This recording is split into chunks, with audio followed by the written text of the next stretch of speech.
रहने आई थी। जमुना मुखिया जी से बोली, मुखिया जी, मैं पड़ोस के ही गांव में रहती थी, लेकिन अब आपके गांव में रहने आई हूँ। मुझे किराए का घर चाहिए और जिसका खर्चा ना ज्यादा ना हो। मैं अपने बेटे के साथ अब इसी गांव में रहूंगी।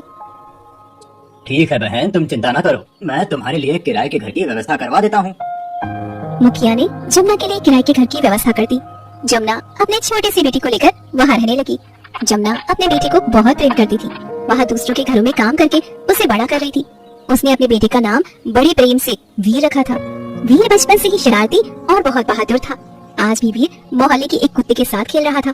तभी जमुना वहाँ आई और उससे बोली, अरे अरे वीर, ये क्या? छोड़ो कुत्ते को, अगर उसने तुझे काट लिया तो? नहीं माँ, मुझे कुछ नहीं करेगा। तभी वह कुत्ता वीर को काटकर वहाँ से भाग जाता है। जमुना घबराकर आगे बढ़ती है। वो अपनी साड़ी से उसके जख्म को पोंछती है और उससे कहती है, वीर, तुझे कितनी बार समझाया है कि ये सब तुम मत किया कर। तू किसी की अमानत है बेटा, तू समझता क्यों नहीं है? अमानत? किसकी अमानत हूँ माँ? वो सब छोड़ बेटा, तू वक्त आने पर तुझे सब कुछ पता चल जाएगा।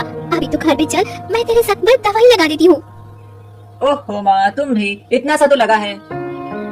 इसी तरह जमुना वीर का बहुत ख्याल रखती थी। एक दिन जमुना वीर के साथ बाजार से वापस आ रही थी। तभी वीर ने देखा कि एक छोटा सा खरगोश एक पेड़ के नीचे बैठा है और उसके पैरों में चोट लगी थी। वीर ने उसे देखकर बोला, माँ देखो, वो खरगोश, उसके पैरों में चोट लगी है। रुको, मैं उसे अभी लेकर आता हूँ। वीर खरगोश को पकड़ लेता है और अपने घर ले आता है और उसके जख्मों पर मरहम लगाता है। अब खरगोश भी उससे बहुत ज्यादा घुल मिल गया था। ऐसे ही कुछ समय बीत गया। एक दिन जमुना कुएं से पानी भर कर आ रही थी। तभी रास्ते में उसे एक सांप ने काट लिया और जमुना की वहीं पर मौत हो गई। गांव वालों ने जमुना का अंतिम संस्कार किया। अब वीर अनाथ हो चुका था और अकेला भी। उसकी तन्हाई केवल एक ही साथी थी और वो था उसका खरगोश लालू। लालू, अब हम दोनों अकेले हो गए। माँ हमेशा के लिए चली गई।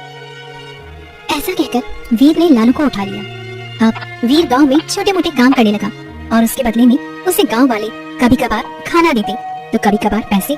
इसी तरह वीर बड़ा होने लगा। अब वीर जवान हो चुका था। एक बार की बात है, वीर जंगलों में लकड़ियां काटने गया था। तभी उसने अचानक कोई आवाज सुनी। उसने पलटकर देखा कि सामने कोई घुड़सवार है। वीर उसे देखकर सोचने लगा, अरे ये तो कोई राजा लगता है, लेकिन वो पीछे आदमी कौन है और उसके हाथों में तलवार? कहीं ऐसा ना हो कि ये राजा को धक्के से मार दे। मुझे कुछ करना होगा। वीर जल्दी से राजा के पास पहुंचा। इससे पहले कि वह आदमी राजा पर हमला कर पाता, वीर ने उसे धक्का दे दिया और उसकी तलवार छीनकर उसे मार दिया। और फिर यह देखकर राजा बोला, तुम कौन हो युवक? तुम्हारा बहुत बहुत शुक्रिया, तुमने मेरी जान बचा ली। कोई बात नहीं महाराज, लेकिन मुझे एक बात समझ में नहीं आई। आपकी वेशभूषा देखकर तो मैं ये समझ गया हूँ कि आप हमारे महाराज हैं, परंतु आपसे दुश्मनी किसकी हो सकती है? कौन आपको